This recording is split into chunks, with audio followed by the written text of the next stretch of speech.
did today on the radio. It is such a smug feeling that I bring to tonight's television show. If you didn't hear about it, we'll tell you about it. But this is Deborah Phillips, folks, our Commie Babe makeup girl. Friday night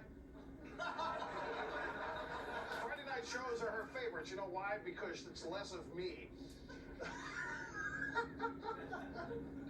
And fire, it makes it hot. I do not perspire on this show until it's Friday night. We get that fireplace going. That's right. All right, okay. Now, before we go to the phones, and you know something else we have tonight, my friends? You know what it is? I have been trying to understand all week long about sexual harassment. Just as I think I understand the Clarence Thomas and Anita Hill stuff, along comes, what is her name? Lorraine Kwok? I know it's Kwok, but I can read the first name. Senator Daniel In-No-Way's hairdresser, who claims that 17 years ago, he stuck his arm up her dress. And I don't understand it. Even though it was 17 years ago, nobody seems to believe her. And I have been trying to find out why that is. Well, guess what we have? We have footage tonight. We have her statement, and we have Senator In-No-Way saying no way. We have him reacting to it. So we have that coming up in just a moment. But first off, as you know, we have asked you to send us videos. We've asked you to be creative. We've even done some video clinics. We've shown you how to do this. And we have taken time from the precious issue time on this program to try to teach you how to do these things as best you can do them so that they would be funny for people to watch. Well, a guy named Roy Owings from Missoula, Montana, recently submitted one of the, if not the best, and I don't mean to offend any of the rest of you out there who've sent things in, but I mean, there is such a thing as the best. Just like me, I am the best at this. And there are others who are striving to be as good as I am. And it's competition that makes others, elevate themselves. And this man is, we think, going to make the rest of you strive to be even better than you think you can. When you're putting together your own home videos, watch this one again. You'll love this.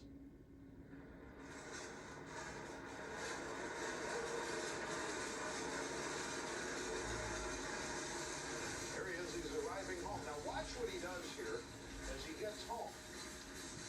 To make sure that the trash company doesn't crush him in their compactor, he puts a flag up to let them know that he's home. So he's ripping it off his shopping cart there. That's the sign. He's home. So if the truck comes along, the garbage truck, it'll know that he's home and it won't empty it. And he'll live. He'll survive. Watch him getting in very carefully. Today I found a half-eaten chicken and some sourdough bread. Great. Hey, I was so skeptical of taxes under Bill Clinton.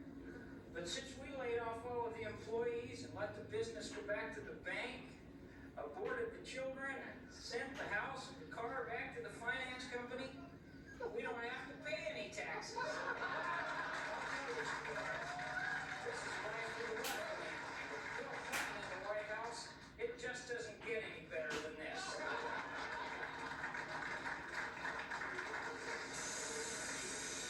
Now look. He has been immortalized on the front page of the Missoula, Montana, whatever newspaper it is. The Missoulian. There it is. He's been immortalized. This could happen to you, ladies and gentlemen. You too could probably make the front page of your paper or a page of your paper if you send in a good video. Now, we have a couple more during the program tonight that we're going to share for you, but later. Now, let's go to Senator In-No-Way and Lorraine Kwok. Are you sure it's Kwok? It is Kwok. It's K-W-O-C-K, isn't it? And her sad tale of harassment and molestation. Now, we've put this together so she says what she says, and Senator In-No-Way reacts, and she's back and forth. Take a look at this, and then we'll come back for comment. As I was washing his hair, he just reached up my dress and right up to my crotch, and it was shocking to me and humiliating and degrading, and I just panicked. She's never been to the apartment. She's never been to my office, as far as I know. And furthermore, I believe she began cutting my hair about 12 years ago. So throughout the years, I couldn't understand that he would continue make sexual comments or ask me out when I've refused a million times. It's been years. Well, I'm not suggesting that she is lying. She's put on the spot like this, and I don't know why she's saying these things. So for me, I forgive him, and I actually bless him and wish him well, which is why I still took him. I realize this man has a problem, and I feel sorry for him. I consider her a very good friend of mine, and I went there back again because she's a good mother.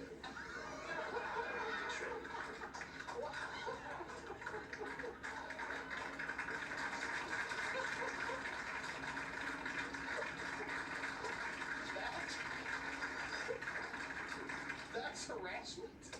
She's a very good friend of mine. I think he's sick. I think it's the bottom line is, what's different about that than the Anita Hill Clarence Thomas situation? The only difference is that she was dragged forward 17 years after the fact. Anita Hill was dragged forward 10 years after.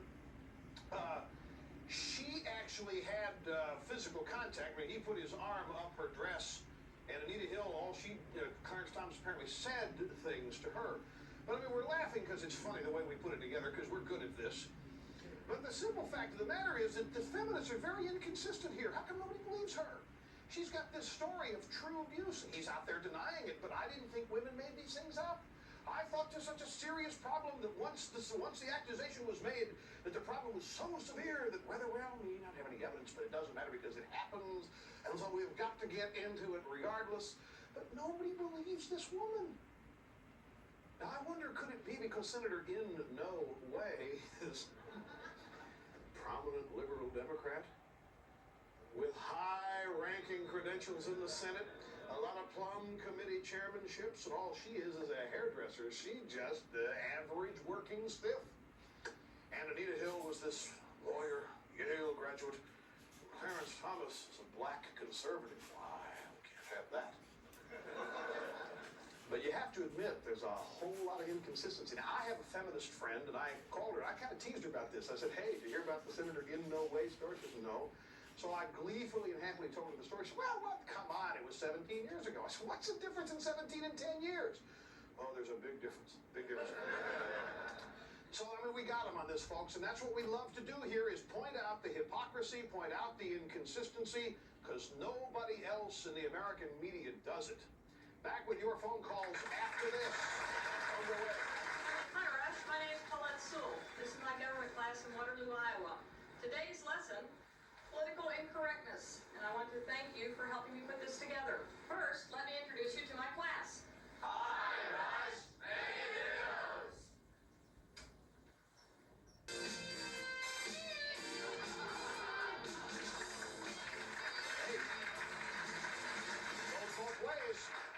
Absolutely right. Like we've been saying all week, says one thing could mean exactly the opposite. Let's see if the fat lady's singing. Can we get a quick shot?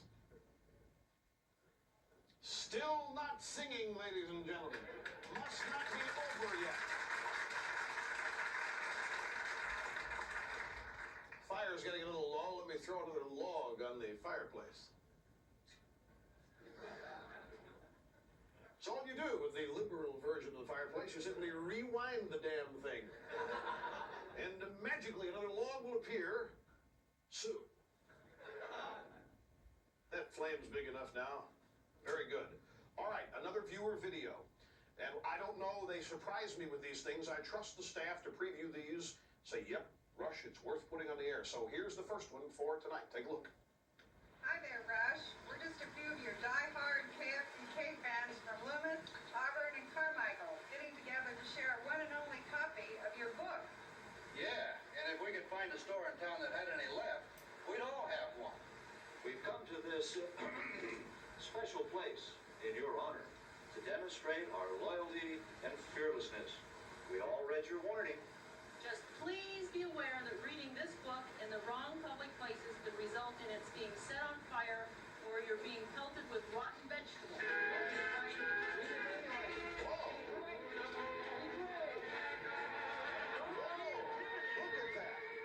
That's exactly what I warned him would happen. I said, you've got to be careful when you read this book because this will happen. Where are these people? Where they are. Look at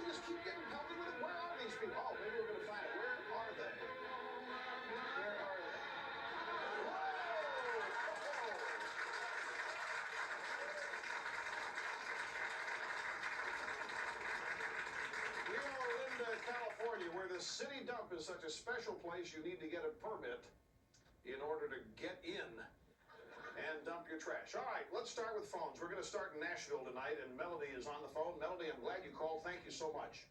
Hey, Megan Dittos from a real American woman who incidentally isn't a lesbian or a feminist.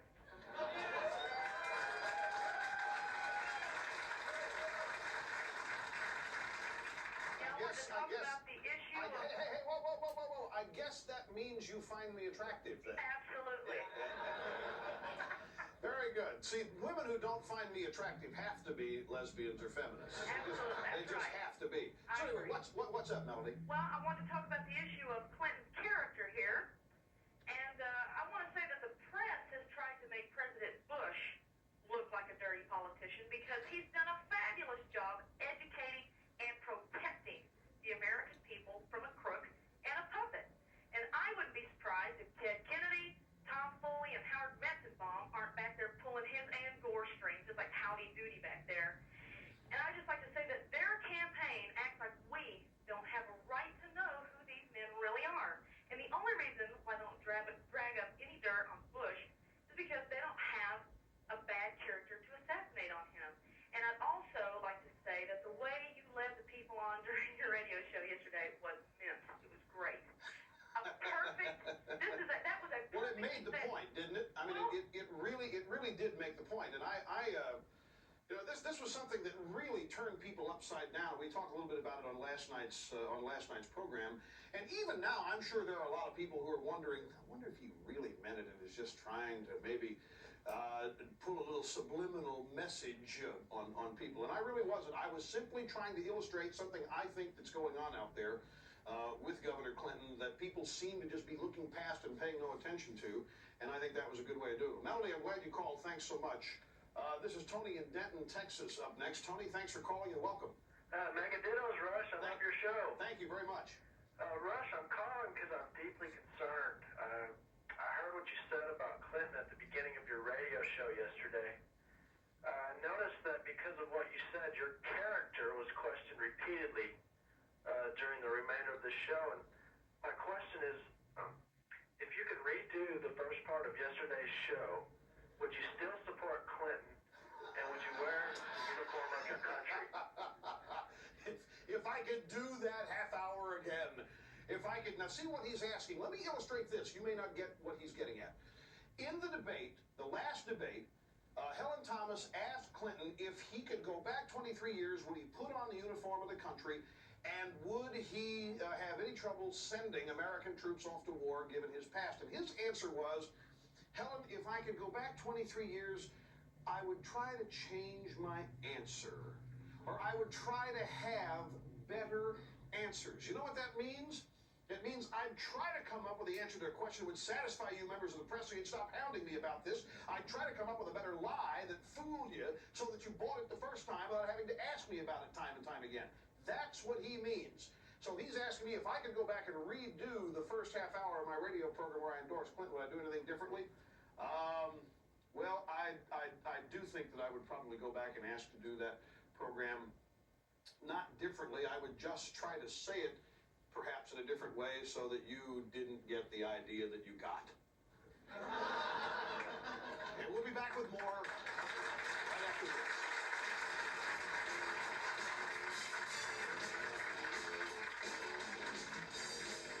Fireplace going. Jill has nothing to do. So they concocted that shot to give Jill something to do coming back. A great shot, Jill. Really, really great.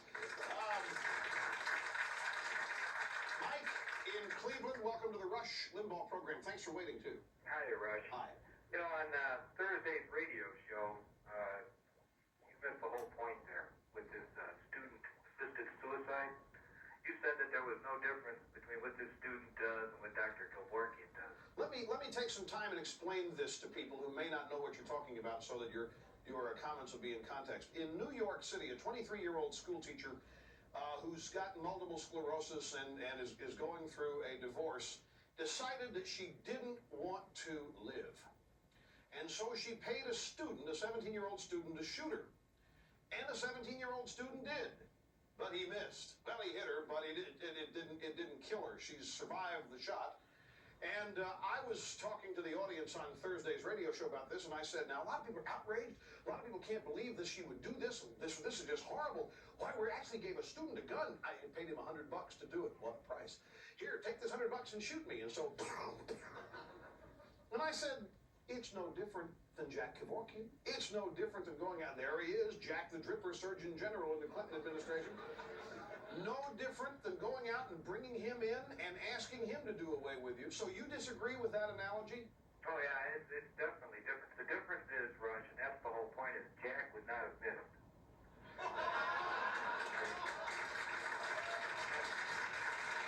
See, we're living in the dark ages, Rush.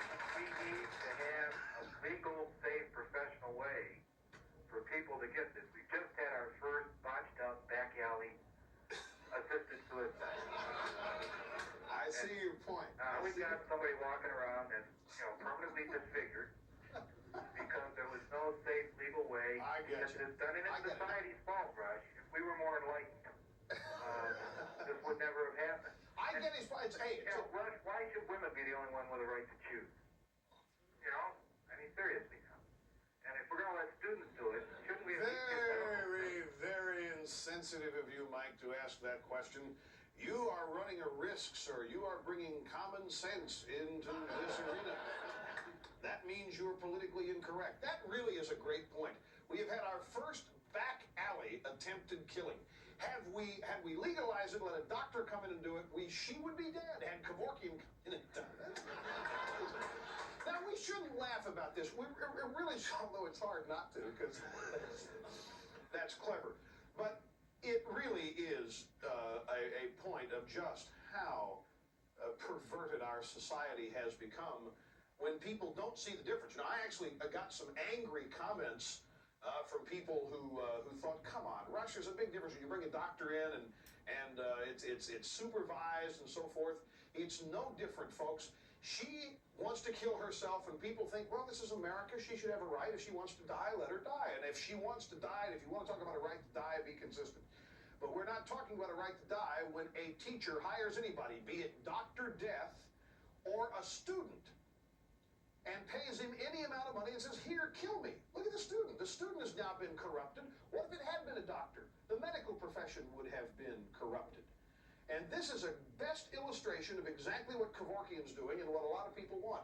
And it's something, again, that I think you ought to be very aware of. Look, we're out of time here. Time just flies by too fast on this program. I hope you have a great weekend, a great day. We'll see you back with more sterling excellence in television soon, the way things ought to be. And I have done so in a way that is not punishing of Elizabeth Glazer because she's under a lot of pressure from a lot of special interest groups. But the simple fact of the matter, Miss Cornett, Miss America, and the simple fact of the matter for the rest of you is that there are Republicans and there are conservatives who have tried to help, who have attempted to lead the way in funding and contributions and donations for the Pediatric AIDS Foundation, and we have been told we don't want your help. We've been told that we're only going to get more trouble if you get involved. So it's not as though people haven't tried. This disease, this virus, has a political correctness stamp right on it. And if you're conservative and if you're Republican, they don't want your help. You're to blame for it. You don't say the word, or you're standing in the way of funding, while we're funding research for this disease more than any other disease. And it has happened during a Republican administration. We are spending more on AIDS than we've ever spent on polio. The simple fact is, it's a virus. We haven't ever cured a virus. And my friends, don't let this stuff be distorted either. It's just like people say things and then deny that they've said them. I've tried to help. A lot of conservatives I know have tried to help. And we've been told to go away. So, Ms. Cornett, your pleas are understood by me, but you're squawking and complaining to the wrong people. You need to be complaining to Ms. Glazer. People have tried to help her, and she said no. Back with more right after this.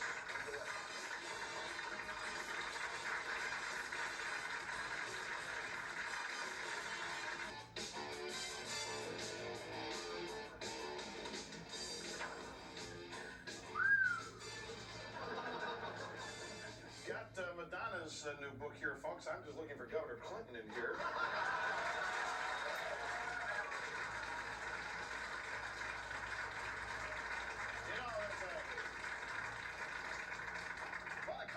going on about the public school system here in New York City, sex education curriculum, textbook. This is it. The only thing is, I don't find any condoms in here. I don't see any. Well, look at more of it later. All right, it's time to wipe up, wrap up this Sinead O'Connor saga. Let's show you, ladies and gentlemen, the end of this whole thing. A bunch of people have been asked to send in Sinead O'Connor CDs and cassettes, and here in New York this week they steamrolled them. That's Sinead O'Connor's music there. Come on, let's see it,